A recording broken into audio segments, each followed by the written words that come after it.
صدیق صاحب کی اولاد خود غرض تھی اور اس کی نظر صدیق صاحب کی جائیداد پر تھی اور وہ اماں سے کہتے کہ ابا کو بولو کہ جائیداد کا بٹوارا کر دیں، تو صدیق صاحب نے منع کر دیا تو بیٹوں نے غصے میں آ کر صدیق صاحب کو مار مار کر ان کی ٹانگیں توڑ دیں اور اماں سے بولے کہ اب بنگلہ بیچ کر ابا اپنا علاج کروا لیں۔ کچھ مہینے علاج کے بعد صدیق صاحب نے اپنی بیوی کو ساتھ لیا اور بیرون ملک چلے گئے تو بیٹے بہت خوش ہوئے اور فوراً ابا کے گھر پر قبضہ کرنے آئے تو ان کے قدموں تلے سے زمین نکل گئی کیونکہ صدیق صاحب نے۔ سغرا بیگم صوفے پر بیٹھی تسبیح پڑھ رہی تھیں۔ گھر میں ایک ہی ملازمہ تھی۔ انہوں نے اسے آواز دے کر چائے لانے کا کہا مگر ملازمہ کچن کے اندر غائب ہو گئی تھی کیونکہ ان کی بڑی بہو نے اسے کسی اور کام میں لگا دیا تھا۔ سغرا بیگم ٹھنڈی سانس لے کر رہ گئیں۔ لڑائی جھگڑا تو ان کی فطرت میں تھا ہی نہیں، اس لیے انہوں نے اعتراض کرنا مناسب نہیں سمجھا تھا۔ ابھی وہ تسبیح پڑھ ہی رہی تھیں جب انہیں اپنے تینوں بیٹے اپنی جانب آتے دکھائی دیے۔ ایک لمحے کے لیے ان کا ہاتھ ساکت سا ہوا۔ اللہ خیر کرے، یہ تینوں اکٹھے کیوں آ رہے ہیں؟ ایک ساتھ بیٹھنا تو گوارا کرتے نہیں، آج ایسی کیا خاص بات ہے؟ سغرا بیگم کو انہیں اکٹھے دیکھ کر اچھا بھی لگا مگر اندر ہی اندر خطرے کی گھنٹی بھی بجتی ہوئی محسوس ہو رہی تھی۔ ان کے تینوں بیٹے انتہا کے بد اخلاق اور بدتمیز تھے۔ والدین کے ساتھ تو ان کا رویہ خراب تھا ہی، لیکن ایک دوسرے کے ساتھ بھی لڑنے جھگڑنے کے بہانے ڈھونڈا کرتے تھے۔ ان تینوں کی بیویاں بھی جھگڑا کرنے کا کوئی موقع ہاتھ سے جانے نہ دیتی تھیں۔ گھر ہر وقت مچھلی بازار کا سا منظر پیش کر رہا ہوتا تھا۔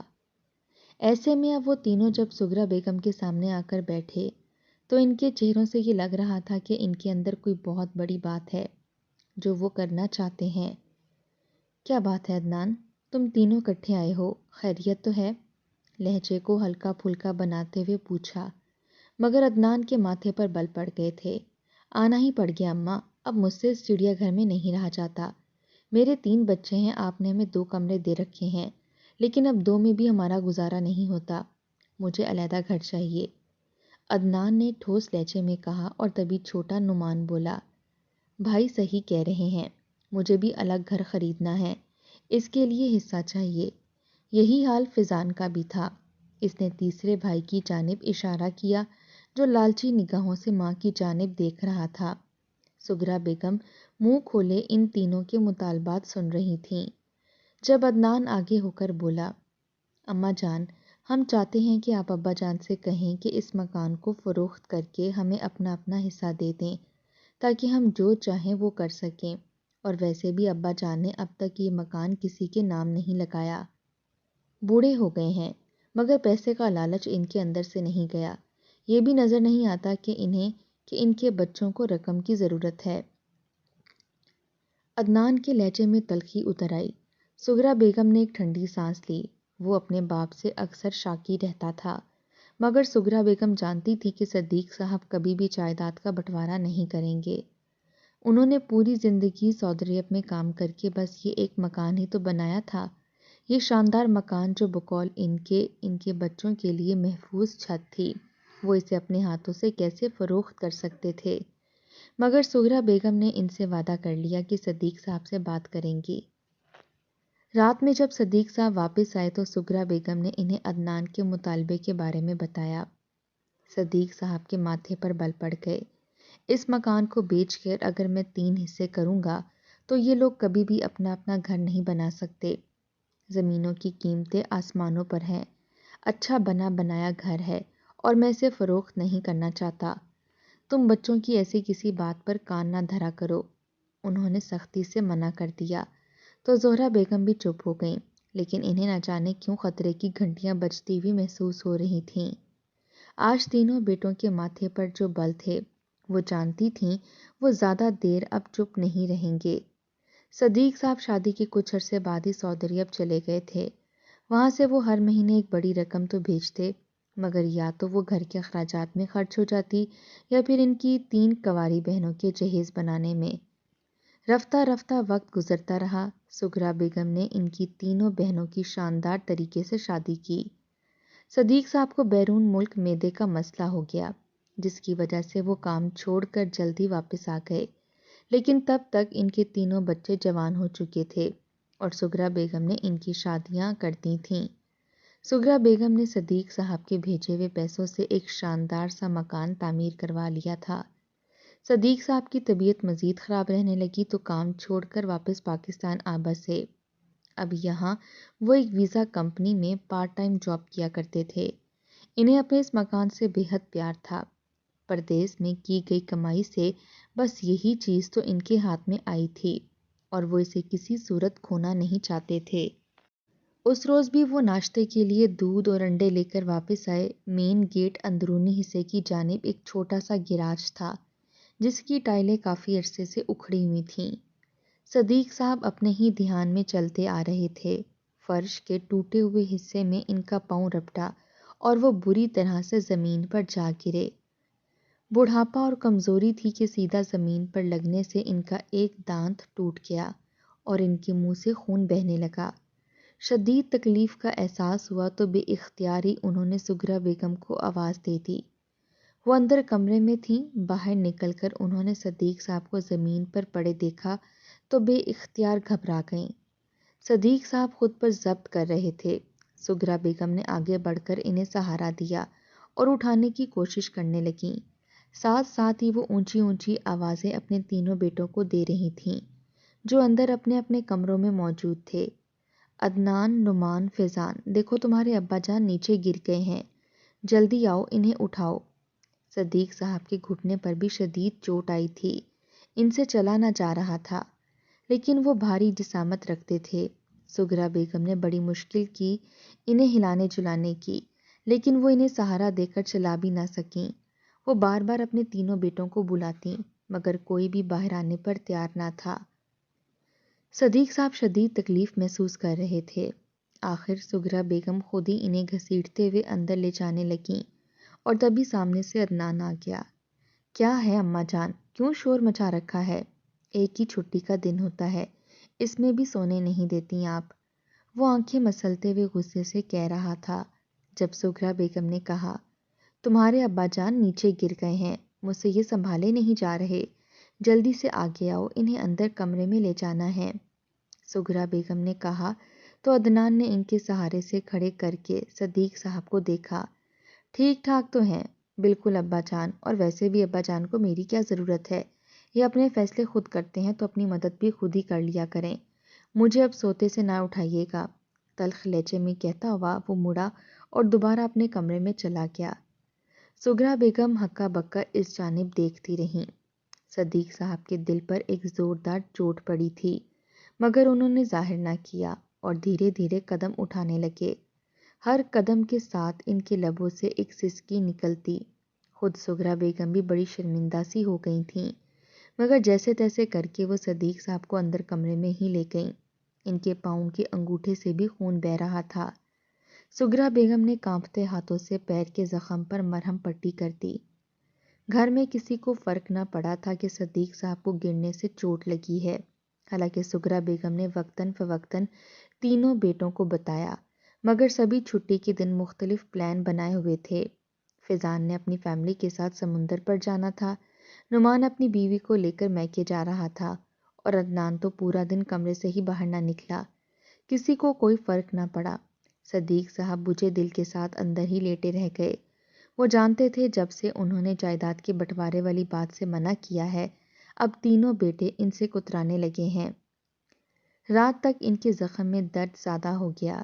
درد کی شدت سے ان کے لبوں سے ہلکی ہلکی کراہیں نکل رہی تھیں تو سغرا بیگم کچن میں چلی آئیں۔ صدیق صاحب کے لیے دودھ میں ذرا سی ہلدی ڈال کر لے جاتی ہوں، شاید انہیں تھوڑا سا آرام آ جائے، انہوں نے زیر لب کہا۔ سامنے ہی چھوٹی بہو دودھ کے پتیلے میں سے اپنے بچوں کے لیے فیڈر بھر رہی تھی۔ بہو، اپنے ابا جان کے لیے بھی ایک گلاس دودھ دے دو، صبح گرنے کی وجہ سے چوٹ لگی تھی تو انہیں درد ہو رہا ہے، ہلدی دودھ پئیں گے تو آرام آ جائے گا۔ سغرا بیگم نے کہا تو چھوٹی بہو تڑپ کر مڑی۔ اماں جان آپ کو پتہ بھی ہے کہ دودھ کس حساب میں آتا ہے؟ میرے بچے تو چلو چھوٹے ہیں، دودھ کے بغیر رہ نہیں سکتے، لیکن اگر ہم بڑوں کو بھی ایک ایک گلاس دودھ دینے لگیں گے تو پھر تو ہو گیا کام ہمارا۔ ابا جان 1 روپیہ تک تو دینے کو تیار نہیں ہیں، لیکن جو کچھ گھر میں ہے وہ بھی وہ چاہتے ہیں کہ ان کے اوپر لگا دیا جائے۔ اب ایسا کریں، میرے بچوں کے فیڈر میں سے دودھ نکالیں اور لے جا کر ابا کو دے دیں۔ وہ فیڈر وہیں سلیب پر پٹک کر تن فن کرتی خود اندر چلی گئی۔ سغرا بیگم ہکا بکا رہ گئیں۔ بے اختیاری انہوں نے آگے بڑھ کر دودھ کا پتیلا دیکھا۔ اس میں اچھا خاصا دودھ موجود تھا۔ پھر نہ جانے کیوں ان کی بہو نے یہ حرکت کی تھی۔ انہیں شرمندگی سی ہونے لگی۔ کانپتے ہاتھوں سے آدھا گلاس دودھ لے کر اس میں ہلدی ڈال کر وہ کمرے میں واپس آئیں تو صدیق صاحب یوں ہی سو چکے تھے۔ شاید انہیں کمزوری زیادہ ہو گئی تھی۔ سغرا بیگم کے دل کو کچھ ہونے لگا۔ باپ اور بیٹوں کے بگڑتے ہوئے تعلقات گھر میں عجیب سی کشیدگی پیدا کر رہے تھے۔ اب تو ان کی بہویں بھی ان سے ٹھیک سے بات نہیں کرتی تھیں۔ شاید وہ سبھی یہی چاہتے تھے کہ صدیق صاحب جائیداد کا بٹوارا کر دیں۔ سغرا بیگم نے سوچا کہ وہ ایک دفعہ پھر صدیق صاحب سے بات کریں گی، لیکن اس سے قبل کہ وہ ان سے بات کرتی وہ حادثہ ہو گیا جس نے صدیق صاحب کے گھرانے کو یکسر بدل کر رکھ دیا۔ اس روز چھٹی کا دن تھا۔ صدیق صاحب کے پاؤں کا زخم اب کافی بہتر ہو گیا تھا۔ وہ لاؤنج میں بیٹھے ہوئے اخبار پڑھ رہے تھے جب بڑی بہو سلمہ دھلے ہوئے کپڑوں کا ڈھیر بالٹی میں رکھ کر اوپر جانے لگی۔ وہ یہ کپڑے چھت میں تار پر پھیلانا چاہتی تھی۔ ابھی سے چھت پر گئے 5 ہی منٹ ہوئے تھے کہ چھوٹی بہو اپنے کمرے سے نکلی۔ وہ کپڑے اپنے واش روم میں ہی دھویا کرتی تھی۔ کیونکہ اس کے بچے چھوٹے تھے تو باقی گھر کے کپڑے دھونے کا بوجھ اس نے اٹھانے سے صاف انکار کر دیا تھا۔ سغرا بیگم اپنے اور صدیق صاحب کے کپڑوں کو خود ہی دھویا کرتی تھیں۔ باقی تینوں بہویں بھی اپنے اپنے کام خود ہی کرتی تھیں۔ چھوٹی بہو نے کپڑوں کی بالٹی اٹھائی اور چھت پر جانے لگی۔ صدیق صاحب نے اخبار کا کونا موڑ کر دیکھا۔ انہیں اندازہ تھا کہ اب چھت پر سے لڑائی کی آوازیں ضرور آئیں گی، اور ایسا ہی ہوا۔ چھوٹی بہو کے اوپر گئے ابھی 2 ہی منٹ گزرے تھے کہ اوپر سے تو تکرار کی آوازیں آنے لگیں۔ جب تمہیں پتا تھا کہ آج میں کپڑے دھو رہی ہوں تو بلا وجہ اپنے کپڑے دھو کر اوپر کیوں لے آئی ہو؟ پتا تو ہے کہ چھت پر صرف 2 تاریں بندھی ہوئی ہیں۔ ان تاروں پر تو میرے دھوئے ہوئے کپڑے ہی پورے آ جائیں گے۔ اب تمہارے کپڑے کہاں ڈالوں میں؟ بڑی بہو چلاتے ہوئے پوچھ رہی تھی، جبکہ چھوٹی بہو بھی کون سا کم تھی۔ وہ یکدم شور مچا کر بولی، ہاں تو پورے گھر اور اس کی ہر چیز پر صرف آپ کا اور عدنان بھائی کا ہی تو حق ہے۔ میں اور نعمان تو بالکل فالتو ہے نا۔ میرے بچوں کے کپڑے تو روز دھلتے ہیں اور مجھے ان کو تار پر ہی ڈالنا ہوتا ہے، اس لیے اب اپنے کپڑے پیچھے ہٹائیں اور میری بھی جگہ بنائیں۔ وہ مقابلے پر اتر آئی تھی۔ بڑی بہو پیچھے ہٹنے کو تیار نہ تھی۔ بظاہر تو یہ ایک معمولی سی بات تھی، لیکن در حقیقت دلوں میں چھپا ہوا بغض اور گھٹن ایسے ہی موقعوں پر نکلا کرتی ہے۔ چھوٹی بہو اور بڑی بہو میں تو تکرار اس حد تک بڑھی کہ نیچے سے نعمان اور عدنان کو بھی اوپر جانا پڑا۔ دونوں چلاتے ہوئے ایک دوسرے کے خاندان کو گالیاں دے رہی تھیں۔ صدیق صاحب کو بھی پریشانی سی ہوئی۔ وہ اپنی جگہ سے اٹھے اور دھیرے دھیرے سیڑھیاں چڑھتے ہوئے اوپر چلے آئے، جہاں عجیب منظر تھا۔ سلمہ چلاتے ہوئے نعمان اور اس کی بیوی پر برس رہی تھی، جبکہ نعمان بھی ہاتھ اٹھا کر عدنان کو دھمکیاں دے رہا تھا۔ اپنی بیوی کو سمجھائیے، یہ فرزانہ تک رہتی تو ٹھیک تھا، لیکن اب یہ مجھ پر بھی الزام تراشیاں لگا رہی ہے، اور آپ بالکل رن مرید بن کر ساتھ کھڑے ہیں۔ شرم نہیں آتی آپ کو؟ نعمان نے اتنی تلخ بات کی کہ عدنان غصے سے لال پیلا ہو گیا۔ میں اگر رن مرید ہوں تو کیا ہے؟ سارا دن بیوی کے گھٹنے سے لگے اندر کمرے میں گھسا رہتا ہے۔ گھر کا سودا سلف لانا ہو تو موٹر ٹھیک کروانی ہو یا بجلی کا کوئی بھی کام کروانا ہو، آوازیں دے دے کر تھک جاؤ، لیکن تو کمرے سے نہیں نکلتا۔ سارا کام مجھے ہی کروانا پڑتا ہے۔ صرف مفت کی روٹیاں توڑتے ہو اس گھر میں بیٹھ کر۔ عدنان چلا رہا تھا۔ جواباً نعمان بھی مسلسل الزام تراشیاں کر رہا تھا۔ نیچے سے فضان اور اس کی بیوی بھی شور سن کر اوپر چلے آئے تھے۔ صرف سغرا بیگم ہی تھیں جن سے سیڑھیاں چڑھ کر اوپر نہیں آیا جا رہا تھا۔ وہ نیچے صحن میں کھڑی اوپر ریلنگ سے نظر آتا سارا منظر دیکھ رہی تھیں۔ انہیں بےحد پریشانی ہو رہی تھی۔ کیا بات ہے بچوں، کیوں اس قدر جھگڑا کر رہے ہو تم لوگ؟ ایک ہی گھر میں رہتے ہو، اپنی بھابھیوں پر اس قدر الزام تراشی کر رہے ہو، اور بھائی ہوتے ہوئے ایک دوسرے پر چلا رہے ہو۔ شرم آنی چاہیے تم لوگوں کو۔ صدیق صاحب نے آگے بڑھ کر زوردار آواز میں کہا تو سب ایک دم خاموش ہوئے۔ سب نے مڑ کر صدیق صاحب کو دیکھا اور پھر ان کی توپوں کا رخ صدیق صاحب کی جانب ہو گیا۔ اگر ہم جانوروں کی طرح لڑ رہے ہیں تو اس کی وجہ آپ ہی ہیں۔ اگر آپ ہر ماں باپ کی طرح وقت پر اس مکان کا بٹوارا کر کے ہمیں ہمارا حصہ دے دیں تو ہم سب الگ الگ اپنے گھروں میں رہیں اور سکون کی زندگی گزاریں، لیکن آپ ناک بن کر اس ساری جائیداد پر قبضہ کیے بیٹھے ہیں۔ قبر میں آپ کی ٹانگیں ہیں اور آپ چاہتے ہیں کہ جو کچھ آپ نے بنایا ہے وہ ساتھ لے کر قبر میں اتر جائیں، چاہے آپ کے بچے سسکتے ہوئے مرتے رہیں، آپ کو کوئی فرق نہیں پڑتا۔ اصل فساد کی جڑ تو آپ ہیں۔ عدنان آگے بڑھ کر بولا تھا۔ نعمان اور فیضان نے بھی اس کی ہاں میں ہاں ملائی تھی۔ ساری زندگی سعودی عرب میں کام کر کے آخر آپ نے بنایا ہی کیا ہے؟ صرف ایک یہ مکان بنایا ہے اور اس کے اوپر بھی قبضہ کیے بیٹھے ہیں۔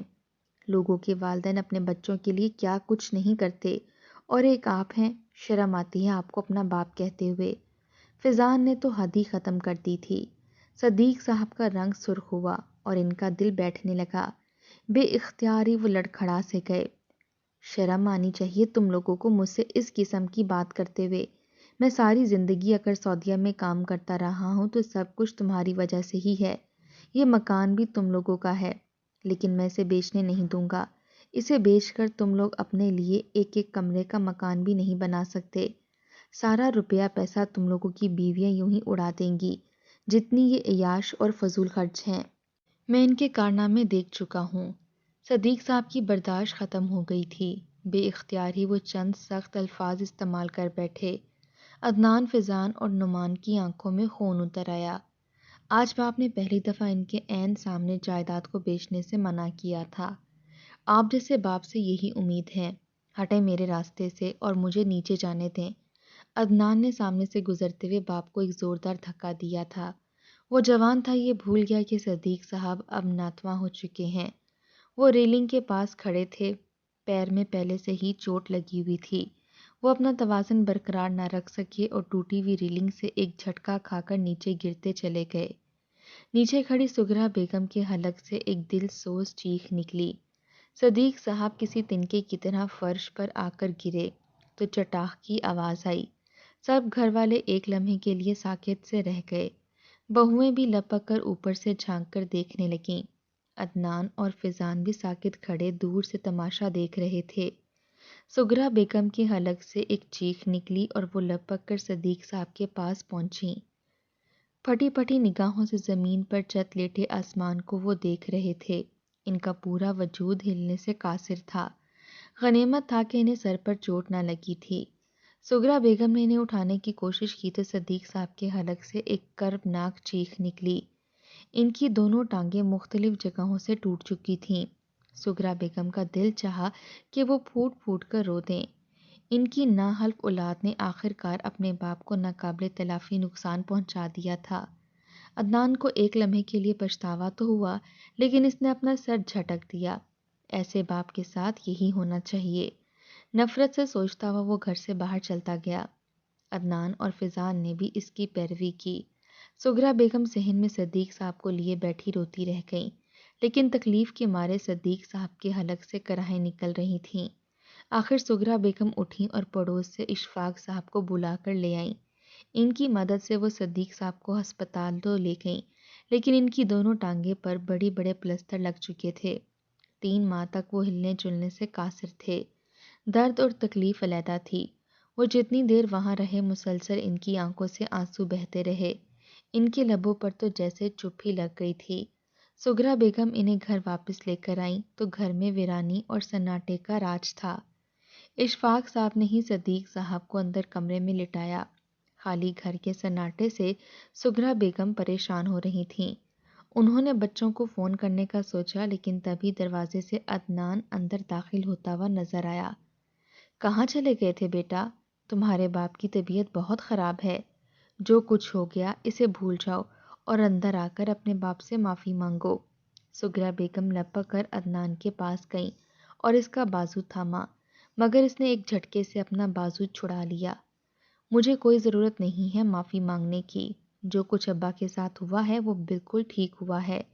بیٹھ کر چاٹیں اس مکان کو جس کی وجہ سے آپ نے اپنے بچوں پر ظلم کیا ہے۔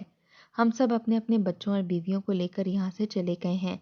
اندر سے بیگ اٹھاتے ہوئے اس نے ماں کو اطلاع دی تھی۔ سغرا بیگم ساکت رہ گئیں۔ اس مکان کو بیچیں اور اپنا علاج کروا لیں، خبردار جو مجھ سے 1 روپیہ بھی مانگا۔ عدنان نے انگلی اٹھا کر ماں کو دھمکی دی اور باہر نکلتا چلا گیا۔ سغرا بیگم کی آنکھوں سے آنسو بہنے لگے۔ بعد میں انہیں پتہ چلا کہ عدنان اپنے سسرال رہنے کے لیے چلا گیا تھا۔ نعمان اور فیضان نے بھی شاید یہی کیا تھا، کیونکہ اس دن کے بعد پلٹ کر کوئی بھی بیٹا گھر واپس نہ آیا۔ سغرا بیگم ان کی یاد میں تڑپتی رہتی۔ صدیق صاحب بھی خاموشی سے آنسو بہاتے رہتے۔ ان کا علاج مہنگا تھا، سرکاری ہسپتال والے زیادہ توجہ نہ دیتے تھے۔ اور جس ویزا کمپنی میں کام کرتے تھے، اس کے مالک ایک روز صدیق صاحب کو دیکھنے آئے۔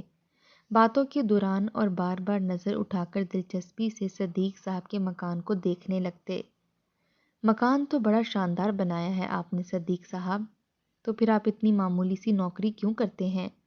انہوں نے پوچھا تو صدیق صاحب بے بسی سے مسکرا کر رہ گئے۔ سعودیہ میں کام کر کے بس یہی ایک مکان بنایا تھا، اس کے علاوہ کچھ جمع نہ کر سکا، اسی لیے واپس آتے ہی وہ معمولی نوکری کرنی پڑی۔ انہوں نے بتایا تو ویزا کمپنی کا مالک جھک کر کوئی بات کرنے لگا۔ صدیق صاحب کے ماتھے پر بھی سوچ کی لکیریں نمودار ہو رہی تھیں۔ کچھ دیر وہ بیٹھا رہا اور جب اٹھ کر جانے لگا تو اس نے ایک بڑی رقم صدیق صاحب کے حوالے کر دی۔ علاج کے سلسلے میں وہ پہلے ہی پریشان تھے، یہ تو ان کی بڑی مدد ہو گئی تھی۔ صدیق صاحب کے علاج پر آنے والا تمام خرچ ویزا کمپنی کے اس مالک نے ہی اٹھایا۔ 3 مہینے کے بعد ان کی دونوں ٹانگوں کے پلستر کھلے تو چلنے پھرنے کے قابل ہو گئے۔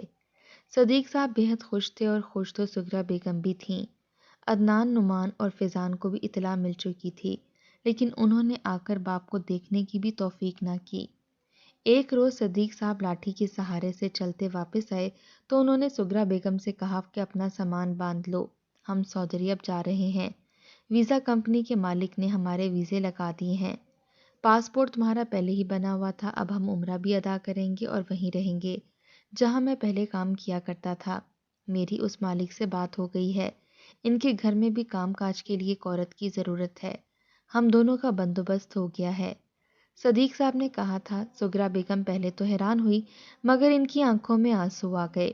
بچوں کو اس طرح چھوڑ کر جانا انہیں بہت برا لگ رہا تھا، لیکن عمرے کی ادائیگی کا شوق بھی دل میں آ رہا تھا۔ انہوں نے جلدی سے سامان باندھا اور خاموشی سے گھر سے نکل آئے۔ لیکن ہمارے مکان کا کیا ہوگا؟ سغرا بیگم نے پوچھا کہ صدیق صاحب مسکرا دیے۔ عدنان، نعمان اور فیضان جو عرصے سے ان پر نظر رکھے ہوئے تھے، ان کے چھوڑے ہوئے مخبر نے جب انہیں اطلاع دی کہ ماں باپ مکان چھوڑ کر سعودی عرب جا بسے ہیں تو وہ بے حد خوش ہوئے۔ تینوں اپنی بیوی بچوں کو لیے اگلے ہی روز واپس آ گئے۔ اچھا ہوا خود ہی جان چھوڑ دی ماں باپ نے۔ اب میں اس مکان کو بیچ کر اپنا کاروبار کروں گا اور ایک شاندار مکان بھی بناؤں گا۔ عدنان اندازے لگا رہا تھا، نعمان اور فیضان بھی دل ہی دل میں مکان کی قیمت کا اندازہ کر رہے تھے۔ آخر ہماری ترکیب کامیاب رہی۔ مسکراتے ہوئے وہ تینوں یہی سوچ رہے تھے کہ اچانک کھلے دروازے سے چند افراد اندر داخل ہوئے۔ آپ لوگ کہاں منہ اٹھا کر اندر چلے آ رہے ہیں؟ عدنان نے غصے سے پوچھا تو سامنے آتے ہوئے افراد نے ماتھے پر بل چڑھا دیے۔ تمیز سے بات کرو، یہ بات تو ہمیں آپ سے کرنی چاہیے کہ یہ گھر ہمارے مالک کا ہے، وہ آج یہاں پر شفٹ ہو رہے ہیں، آپ لوگ کس خوشی میں یہاں پر موجود ہیں؟ اتنا سننا تھا کہ عدنان، فیضان اور نعمان کے قدموں سے زمین نکل گئی۔ کیا کہا؟ کون سا مالک؟ انہوں نے اتنا پوچھا اور تبھی ویزا کمپنی کا مالک کھلے دروازے سے اندر داخل ہوا۔ میں نے یہ مکان آپ کے باپ سے خرید لیا تھا اور اس کے عوض میں نے انہیں علاج کے لیے رقم دی اور سعودی عرب کے ویزے لگا دیے۔ اب وہ وہاں سکون کی زندگی بسر کر سکتے ہیں، وہاں ان کی اچھی رہائش اور نوکری کا بندوبست ہو گیا ہے۔ ویزا کمپنی کا مالک آرام سے کہتا ہوا اندر آ کر صوفے پر بیٹھ گیا تھا، جبکہ صدیق صاحب کے بچوں کا یہ حال تھا کہ کاٹو تو بدن میں لہو نہیں۔ ابا جان اس طرح کیسے کر سکتے ہیں؟ اس مکان پر تو ہمارا بھی حق ہے، عدنان چلایا، لیکن ویزا کمپنی کا مالک زور سے ہنس دیا تھا۔ اپنے ابا جان کا کوئی فرض تو آپ لوگوں نے ادا نہیں کیا، تو پھر حقوق کس بات کے؟ وہ ایک لمبا عرصہ سعودیہ میں کام کر کے آئے تھے، آپ لوگوں کو چاہیے تھا کہ ان کا خرچ باخوشی اٹھاتے، مگر آپ لوگوں نے نہ صرف ان کا دل دکھایا بلکہ جائیداد کے لالچ میں انہیں جان سے مارنے کی بھی کوشش کی کہ یہ تو اللہ نے انہیں بچا لیا۔ آج وہ ایک اچھی جگہ پر ہیں اور آپ لوگ اپنے کیے کا پھل ساری عمر کھائیں گے۔ ویزا کمپنی کا مالک آرام سے کہہ رہا تھا۔ نعمان، عدنان اور فیضان کے پیروں تلے سے زمین نکل گئی۔ یہ مکان بھی اپنا نہ رہا تھا اور رہنے کا کوئی اور ٹھکانہ بھی نہ تھا۔ عدنان کو یاد آیا کہ آج ہی تو اس کے سالے نے اسے بازو سے پکڑ کر باہر نکلتے ہوئے کہا تھا کہ ان کے گھر میں رہائش کے لیے پہلے ہی جگہ کم ہے، ایسے میں وہ اپنی بیوی بچوں کو لے کر یہاں بیٹھا ہے۔ وہ مزید اسے برداشت نہیں کر سکتا۔ اس کی بیوی بھی نظریں چرا رہی تھی۔ صرف ماں باپ کو سزا دینے کے لیے وہ کچھ عرصے کے لیے وہاں گئے تھے، لیکن پیچھے تو تختہ ہی الٹ گیا تھا۔ عدنان کے ہاتھ پیر پھولنے لگے۔ یہی حال فیضان اور نعمان کا بھی تھا، جو منہ کھولے ویزا کمپنی کے مالک کی فیملی کو اندر آتے ہوئے دیکھ رہے تھے۔ وہ کئی افراد تھے، ظاہر ہے کہ وہ ان تینوں کو وہاں بالکل برداشت نہیں کر سکتے تھے۔ بچے رو رہے تھے، کھانا مانگ رہے تھے۔ سلمیٰ کو بھی اختیار یاد آیا کہ کس طرح صدیق صاحب اور سغرا بیگم چند نوالوں کے لیے ترستے تھے، مگر وہ احسان کرتے ہوئے انہیں 2 وقت کا کھانا ہدیہ کرتی تھی۔ آج اس کے اپنے بچے دربدر ہو رہے تھے۔ اب ہم کہاں رہیں گے؟ سلمیٰ نے آہستگی سے عدنان سے کہا۔ یہی سوال نعمان اور فیضان کی بیویاں بھی ان سے پوچھ رہی تھیں، جس کا جواب ان کے تینوں کے پاس نہیں تھا۔ اب آپ لوگ جا سکتے ہیں، نئے مالکوں نے بڑے آرام سے کہا۔ بے بسی بھرے انداز میں عدنان نے اپنی پوری فیملی کو دیکھا، جسے لے کر اب وہ روڈ پر رہنے پر مجبور تھا۔ شام تک نہ جانے وہ کہاں کہاں کی خاک چھانتے رہے۔ بچے پریشان تھے، بیویاں الگ شرمندہ ہو رہی تھیں۔ انہیں روڈ پر کھڑے دیکھ کر اوباش لڑکے آوازیں کسنے لگتے۔ عدنان، فیضان اور نعمان نے جیسے تیسے کر کے کرائے کے ایک چھوٹے سے مکان کا بندوبست کر لیا تھا، جس میں 2 کمرے اور 2 ہی واش روم تھے۔ اتنی بڑی فیملی اب اس چھوٹے سے ٹوٹے پھوٹے مکان میں رہنے پر مجبور تھی۔ عدنان، فیضان اور نعمان کی آنکھوں میں آنسو آنے لگتے۔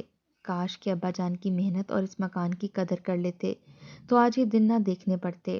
اندر گھر میں جھگڑا چل رہا تھا، 2 کمروں میں سے 3 فیملیاں کیسے رہیں گی، اس بات پر بحث ہو رہی تھی، مگر عدنان اپنا سر پکڑے وہیں دہلیز پر بیٹھتا چلا گیا، اور اس سے باپ کی محنت کا اصل اندازہ ہو رہا تھا۔